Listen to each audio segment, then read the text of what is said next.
రేపే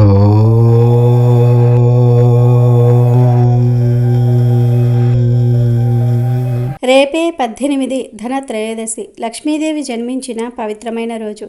ఇలాంటి అద్భుతమైన రోజున బంగారం కొనటం కాదు, ఈ చెట్టును తాకితే చాలు మీరు 100 కిలోల బంగారం కొన్నంత ఫలితం వస్తుంది. త్వరలోనే బంగారం కొనుక్కునే యోగాలు వస్తాయి. మీ ఇంట్లో కోట్ల వర్షం కురుస్తుంది. మీ జాతకం మారిపోతుంది. జాతక దోషాలు పోతాయి. లక్ష్మీదేవి అనుగ్రహంతో మీకు మహారాజయోగం పడుతుందని శాస్త్రాలు చెప్తూ ఉన్నాయి. దరిద్రాలు పోయి అష్టైశ్వర్యాలు కలుగుతాయి. కష్టాలు కూడా తొలగిపోయి కోరిన కోరికలు నెరవేరుతాయి. సకల సంపదలు వస్తాయి. మీ జీవితం అద్భుతంగా మారిపోతుంది. లక్ష్మీదేవి నేరుగా మీ ఇంటికి వచ్చి అష్టైశ్వర్యాలను ఇస్తుంది. మరి ఇంతకీ ఈ ధనత్రయోదశి రోజున ఏ చెట్టును తాకాలి అనే విషయాన్ని ఇప్పుడు మనం ఈ వీడియోలో వివరంగా తెలుసుకుందాము. ఫ్రెండ్స్, ఫస్ట్ అయితే కామెంట్ బాక్స్లో శ్రీమాత్రే నమః అని కామెంట్ చేయండి. అలాగే ఈ వీడియోకి ఒక లైక్ కొట్టి మాకు సపోర్ట్ చేయండి. ధనత్రయోదశి లేదా ధన్తేరాస్ దీపావళికి 2 రోజుల ముందు వచ్చే ఈ పండుగకు ఎంతో విశిష్టత ఉంది. దేవదానవులు అమృతం కోసం క్షీరసాగర మదనం చేయు సమయంలో ఆ పాలసముద్రం నుంచి శ్రీ మహాలక్ష్మి జన్మించింది. అంతేకాదు సంపదలను ప్రసాదించే కల్పవృక్షము కామధేనువు, దేవవైద్యుడు ధన్వంతరి కూడా శ్రీ మహాలక్ష్మితో పాటే జన్మించారు. ఆ రోజే ఆశ్వయుజ కృష్ణ త్రయోదశి, దానికే ధనత్రయోదశి అనే పేరు వచ్చింది.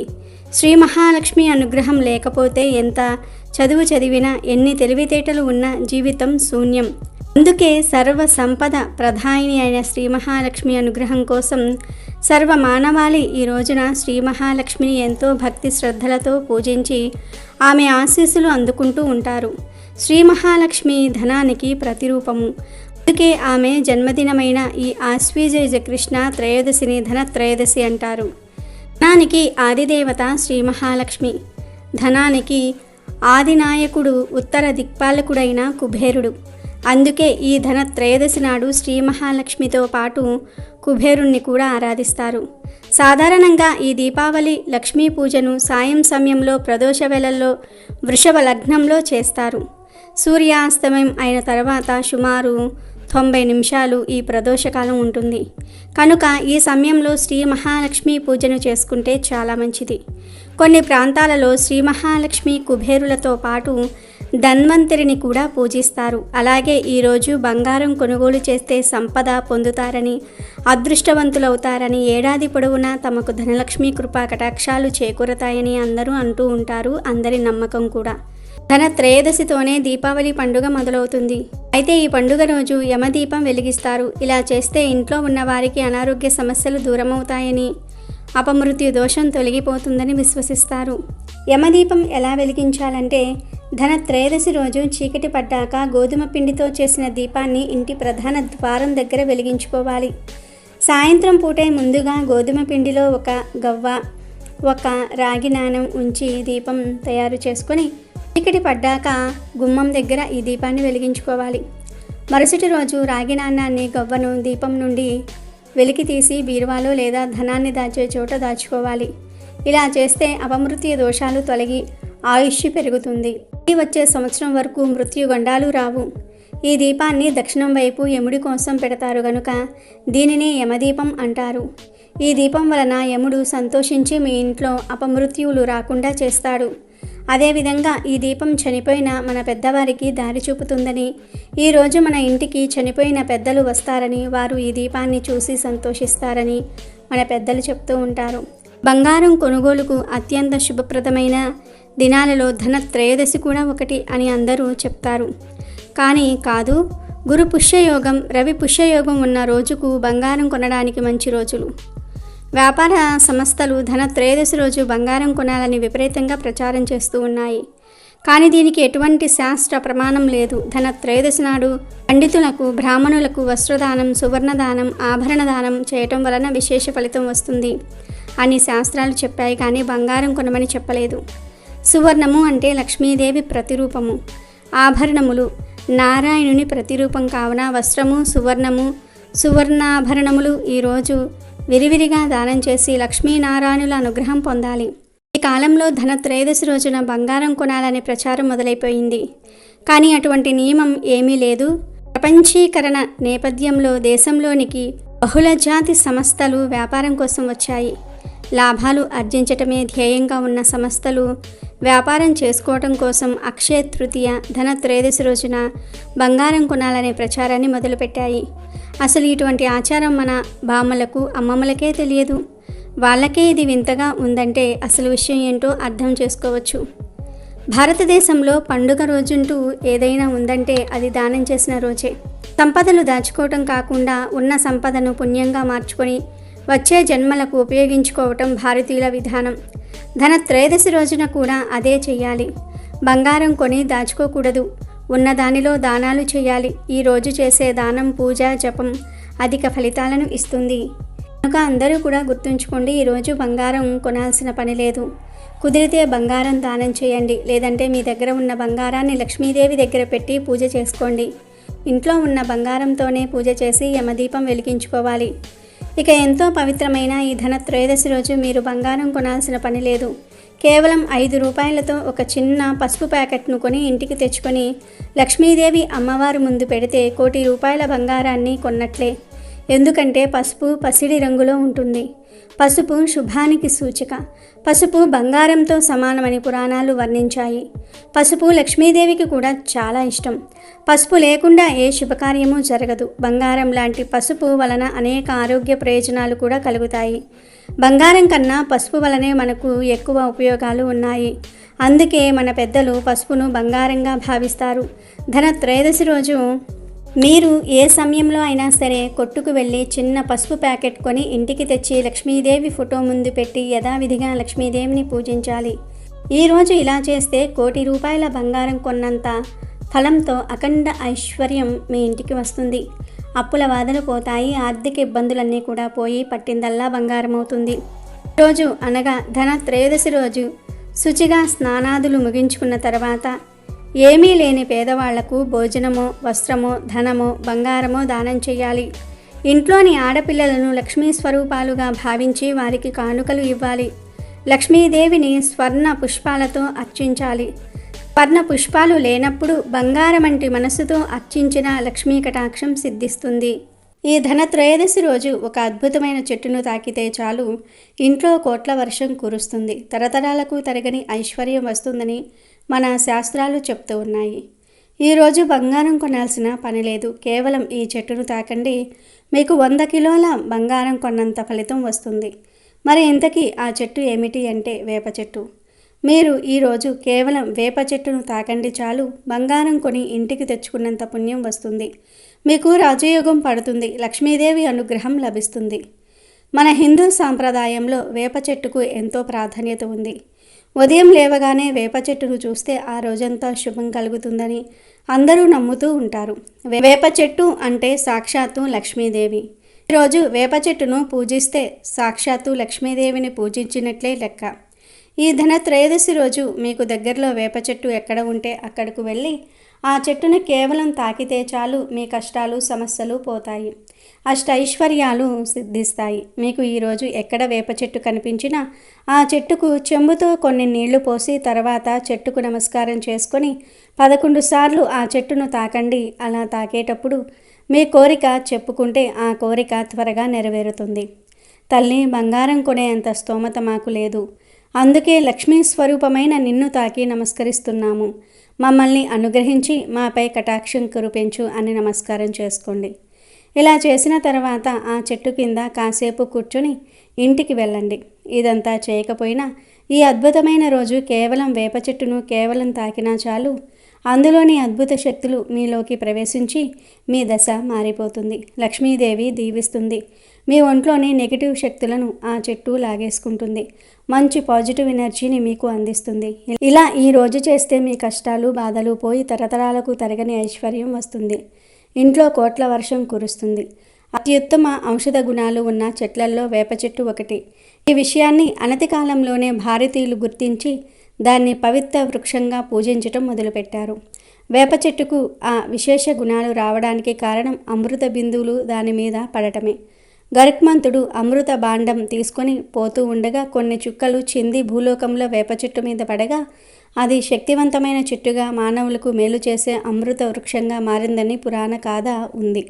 అందుకే ఇలాంటి అద్భుతమైన ధన త్రయోదశి రోజు వేప చెట్టును 11 సార్లు తాకటం వల్ల ఆ చెట్టులోని అమృతం మన ఒంట్లోకి ప్రవేశిస్తుంది. అంటే మన ఒంటికి చక్కని ఆరోగ్యం కలుగుతుంది. దేవతల వైద్యుడు ధన్వంతరి ప్రతిరూపమే వేప చెట్టు. భూలోకంలో వేప చెట్టును నాటి పోషించిన వారికి స్వర్గలోకం ప్రాప్తిస్తుందని నమ్మకం. వరుసగా 3 వేప చెట్లను పెంచి పోషిస్తే సూర్యలోకం ప్రాప్తిస్తుందని నమ్మకం. రాక్షసులు వెంటాడుతున్నప్పుడు సూర్యునికి ఆశ్రయం ఇచ్చిన చెట్టు వేప చెట్టు కాబట్టి సూర్యలోకానికి చేరుతుందనే నమ్మకం ఉంది. కాబట్టి ధన త్రయోదశి రోజు వేప చెట్టును తాకటం వల్ల అదృష్టం పడుతుంది, చక్కని ఆరోగ్యం కలుగుతుంది. వేప చెట్టులోని అమృత తత్వం మన ఒంట్లోకి ప్రవేశించి నిండు నూరేళ్లు ఆరోగ్యంగా జీవిస్తారు. కాబట్టి అందరూ ఈరోజు వేప చెట్టును తాకి శుభ ఫలితాలను పొందండి. ధన త్రయోదశి రోజు అందరూ లక్ష్మీదేవిని పూజిస్తారు కదా.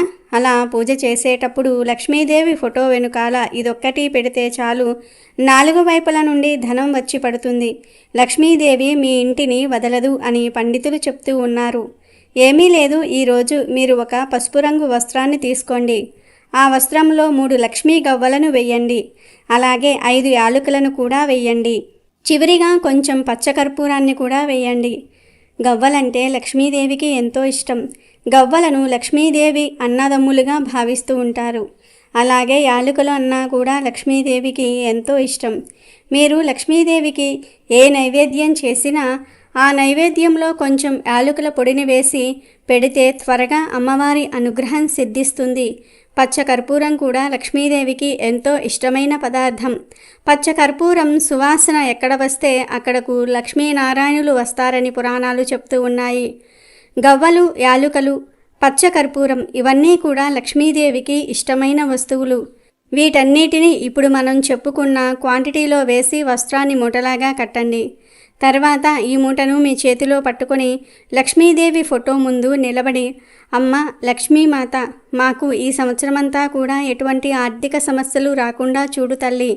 మా సంపాదన పెరిగేలాగా, అన్ని దారుల్లో నుండి ధనం వచ్చేలాగా, 4 దిక్కుల నుండి ధనం వచ్చేలాగా నువ్వే చూడు తల్లి అని అమ్మవారి దగ్గర సంకల్పం చెప్పుకొని ఆ తర్వాత ఈ మూటకు ధూప దీపాలు చూపించి ఆ తర్వాత ఈ మూటను లక్ష్మీదేవి ఫోటో వెనకాల పెట్టండి. ఇలా పెట్టిన మూటను మళ్ళీ వచ్చే సంవత్సరం ధన త్రయోదశి వరకు అలా వదిలివేయవచ్చు. మళ్ళీ ధన త్రయోదశి రోజు ఈ మూటను తీసేసి ప్రవహించే నీటిలో పడవేసి మళ్ళీ పరిహారం చేసుకోండి. ఇలా ఈ చిన్న పనిని చేస్తే సంవత్సరం పాటు మీకు ధనానికి లోటు రాదు. రకరకాల మార్గాల్లో ధనం వస్తుంది. అన్ని దిక్కుల నుండి ధన ఆదాయం వస్తుంది. లక్ష్మీదేవి అనుగ్రహంతో సకల సంపదలు లభిస్తాయి. సాయంత్రం 6 లోపు ఎప్పుడైనా సరే ఈ పరిహారాన్ని చేసుకోవచ్చు. కాబట్టి మీరు కూడా రేపు ధన త్రయోదశి రోజు సాయంత్రం 6 లోపు లక్ష్మీదేవి ఫోటో వెనుక ఈ మూటను పెట్టి శుభాలను పొంది సంతోషంగా జీవించండి. ఈ పండుగ రోజు యమదీపం వెలిగిస్తారు. దీని వెనుక ఒక కథ కూడా ఉంది. పూర్వం హిమ అనే పేరు గల రాజు ఉండేవాడు. అతనికి ఒక్కడే కుమారుడు. ఆ కొడుకును చిన్నప్పటి నుంచి అల్లారు ముద్దుగా పెంచారు. క్షత్రియుడు గనుక కత్తిసాము మొదలైన క్షత్రియ విద్యలన్నీ కూడా నేర్పించారు. కానీ ఆ రాకుమారుడి జాతకరీత్యా అతనికి వివాహం జరిగిన 4వ రోజుకు మరణిస్తాడని పురోహితులు చెప్తారు. అయినా ఓ రాకుమారి అతడిని ఇష్టపడి పెళ్లి చేసుకుంటుంది. తన పసుపు కుంకాలను తానే కాపాడుకుంటానని శపథం చేస్తుంది. పెళ్ళైన 4వ రోజు రాకుమారుడి గది ముందు తన దగ్గర ఉన్న ఆభరణాలు రాసులుగా పోస్తోంది. దేదీప్యమానంగా దీపాలను వెలిగిస్తుంది. రంగురంగుల రంగవల్లులు తిద్దుతుంది. తన ఆరాధ్య దేవత అయిన లక్ష్మీదేవిని కీర్తిస్తూ శ్రావ్యంగా పాటలు పాడుతుంది.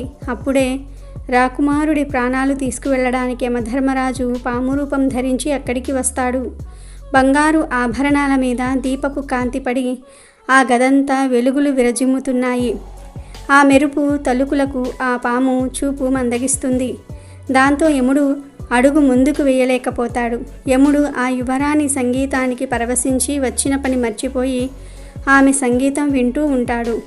ఇంతలోనే తెల్లారిపోతుంది. యమఘడియలు దాటిపోవటంతో ఖాళీ చేతులతో వెళ్ళిపోతాడు. సమయస్ఫూర్తి ఉంటే విధిని సైతం ఎదుర్కొనవచ్చునన్న సూచన ఈ కథలో కనిపిస్తుంది. ఈ కథను అనుసరించి అందరూ ఈరోజు యముడికి ప్రీతికరంగా యమదీపం వెలిగిస్తారు. ఈసారి ధన త్రయోదశి రోజు శని త్రయోదశి కూడా కలిసి వచ్చింది. త్రయోదశి శనివారం నాడు వస్తే ఆ రోజును శని త్రయోదశిగా వ్యవహరిస్తూ ఉంటారు. శనివారం శ్రీ మహావిష్ణువుకు చాలా ఇష్టమైన రోజు.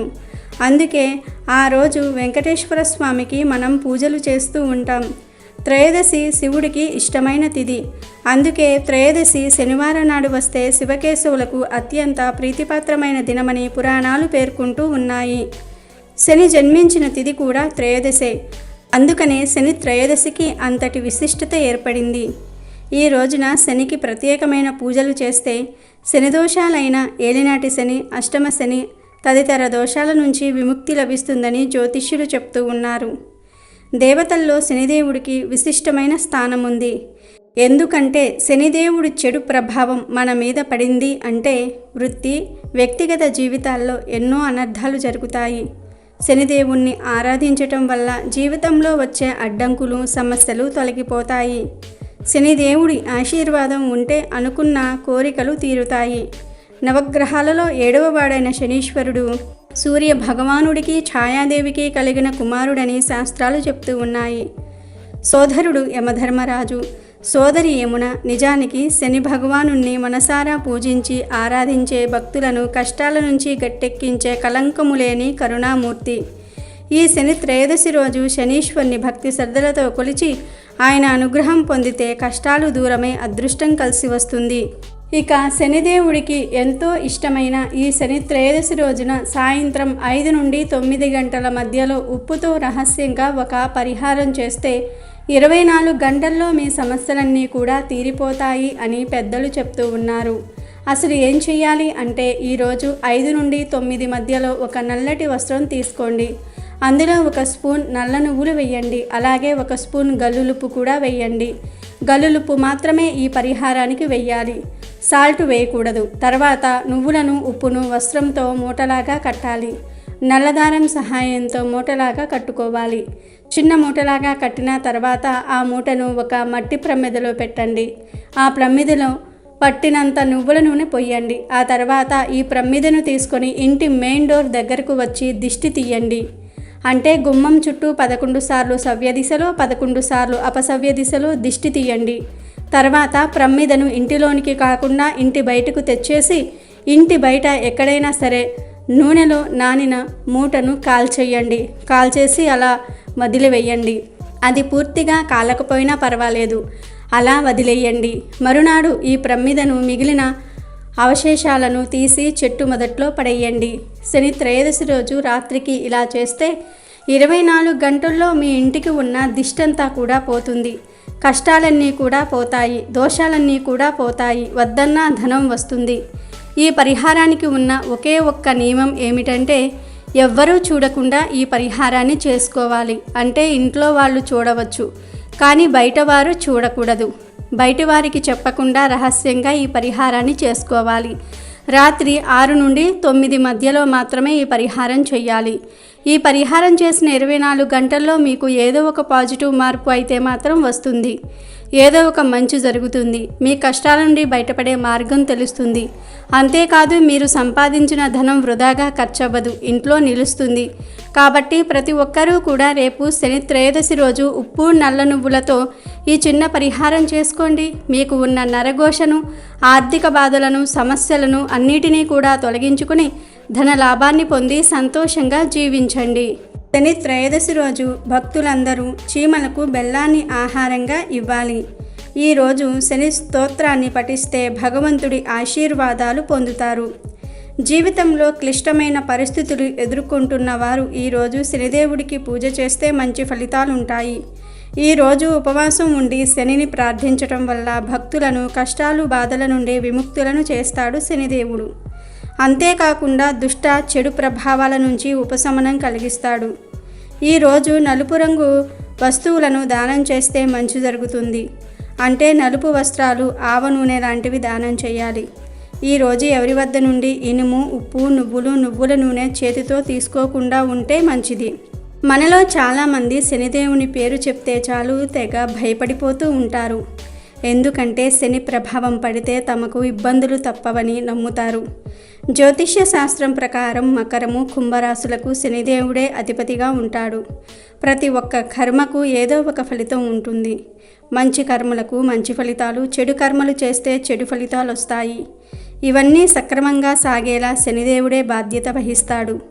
శని కఠినమైన క్రమశిక్షణ, న్యాయం, నిజాయితీ లక్షణాలను కలిగి ఉండే వారికి శుభ ఫలితాలను ప్రసాదిస్తాడు. ఇవేమీ లేని వారిని మాత్రం కఠినంగా శిక్షిస్తాడు. శనికి మందగమనుడు అని కూడా పేరు. అంటే అతి నెమ్మదిగా కదిలేవాడు అని అర్థం. శనిదేవుడు సాధారణ మానవులనే కాదు, దేవతలను కూడా పట్టి పీడిస్తాడు. రామాయణంలో రావణాసురుడు ఎందుకు నాశనమయ్యాడు, ఆయన వంశం ఎందుకు క్షీణించింది అని అడిగితే అందరూ రావణుడు సీతాదేవిని అపహరించాడు, దానివలనే రాముడి చేతిలో అతని కథ ముగిసిందని చెప్తారు. కానీ అసలు కారణం అది కాదు. రావణాసురుడు నాశనం అవటం వెనుక ఒక రహస్యం ఉంది. రావణాసురుడు సామాన్యుడు కాదు. 10 తలలతో 20 చేతులతో స్వర్ణ లంకను పరిపాలించాడు. 4 లక్షల విధులతో 9 కోట్ల శివుడి దేవస్థానాలతో అష్టదిక్పాలకులను శాసించాడు. అంతేకాదు ఆయన అన్ని వేదాలను చదివాడు. రావణాసురుడు అన్ని శాస్త్రాలు తెలిసినవాడు. 64 విద్యలలో ప్రావీణ్యం కలిగినవాడు. నవగ్రహాలను 9 మెట్లుగా చేసుకుని తొక్కినవాడు రావణ బ్రహ్మ. ఒకరోజు రావణాసురుడు సింహాసనం మీద కూర్చొని ఉంటే 2 రాక్షసులు వచ్చి, స్వామి రావణ బ్రహ్మ, వీడు నా భార్యను తీసుకుని వెళ్ళిపోయాడు. అన్యాయంగా నా భార్యను చెడపట్టాడు. మీరే తీర్పు చెప్పండి అంటాడు. అప్పుడు రావణాసురుడు కోపంతో, ఓరి దుష్టుడా, పరాయి స్త్రీ తల్లి వంటిది వేరే వారి భార్యను నీవెందుకు అపహరించావు? అది అన్యాయం, ఇది అధర్మం అని చెప్పి వెంటనే వీడిని ఉరి తీయండి అని శిక్ష విధిస్తాడు. ఆ తర్వాత కాసేపటికి నారదుడు రావణుడి దగ్గరికి వస్తాడు. రావణాసురుడు సింహాసనం మీద కూర్చుని ఉంటాడు. నవగ్రహాలను బోర్లా పెట్టి వారి వీపులను తొక్కుతూ ఉన్నాడు. ఆ నవగ్రహ దేవతల వద్దకు వచ్చి నారదుడు, ఏంటి నవగ్రహ దేవతలారా, మీ దృష్టి పడితే ప్రపంచమే తారుమారు అవుతుంది. కానీ నేడు ఈ రావణాసురుడి కాళ్ళ కింద నలిగిపోతున్నారే అని అంటాడు. దానికి శనీశ్వరుడు ఇలా అంటాడు, నారద, మా వీపు మీద కాళ్ళు పెట్టి తొక్కటం కాదు, ఒక్కసారి మమ్మల్ని బోర్లా పడుకోబెట్టకుండా తిప్పి చూడమను, అప్పుడు మా ప్రతాపం చూపిస్తామని అంటాడు. వెంటనే నారదుడు రావణాసురుడికి ఈ విషయాన్ని చెప్తాడు. రావణాసుర, ఇది విను. నీవు ఇంత పరాక్రమవంతుడివి, నవగ్రహాలను వీపుల మీద ఎందుకు తొక్కుతున్నావు? వాళ్ళ హృదయాల మీద కాళ్ళు పెట్టి తొక్కవచ్చు కదా, అప్పుడే నీ విలువ పెరుగుతుంది. ఎందుకంటే ఇది దొంగ దెబ్బతీసినట్టు అవుతుంది. గ్రహాలకు భయపడి నువ్వు వారిని బోర్లా పెట్టావు అని చాలామంది అనుకుంటున్నారు. దేవతలు కూడా అదే అనుకుంటూ ఉన్నారు అని అనగానే రావణాసురుడు ఇలా అంటాడు, నారద, నాకు ఎదురే లేదు. ఓ నవగ్రహ దేవతలారా, నా వైపు తిరగండి అని అంటాడు. వెంటనే నవగ్రహ దేవతలు తిరుగుతారు. ఆ వెంటనే వారి హృదయాలపై కాలు పెడుతూ వస్తాడు రావణాసురుడు. సూర్యుడు, చంద్రుడు, అంగారకుడు, బుధుడు, బృహస్పతి, శుక్రుడు ఇలా అందరి హృదయాల మీద కాళ్ళు పెట్టి వస్తాడు. కానీ శని గ్రహం మీద కాళ్ళు పెట్టడానికి రాగానే శని దృష్టి రావణుడి మీద పడుతుంది. అంతలోనే శూర్పణఖ రావణుడి దగ్గరికి వచ్చి అన్నా అని ఏడుస్తుంది. రావణుడు ఏమయ్యింది శూర్పణఖ అని అడిగితే, అరణ్యంలో రామలక్ష్మణులు ఉన్నారు. నా ముక్కు చెవులు లక్ష్మణుడు కోసి చేతిలో పెట్టాడు. రాముడి భార్య సీత చాలా అందంగా ఉంటుంది. అటువంటి అందమైన స్త్రీ నీకు భార్యగా ఉంటే బాగుంటుంది అని శూర్పణఖ అంటుంది. శని దృష్టి సోకటం వలన రావణాసురుడి బుద్ధి వక్రించి సీతాదేవిని అపహరిస్తాడు. ఆ తర్వాత రామలక్ష్మణుల చేతిలో రావణుడు మరణిస్తాడు. రాక్షస వంశం నాశనమైపోతుంది.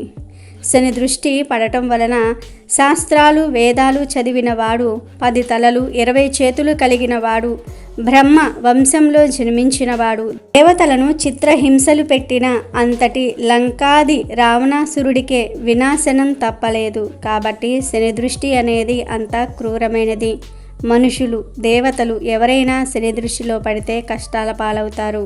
Thank you for watching our video. Please do subscribe and like the video.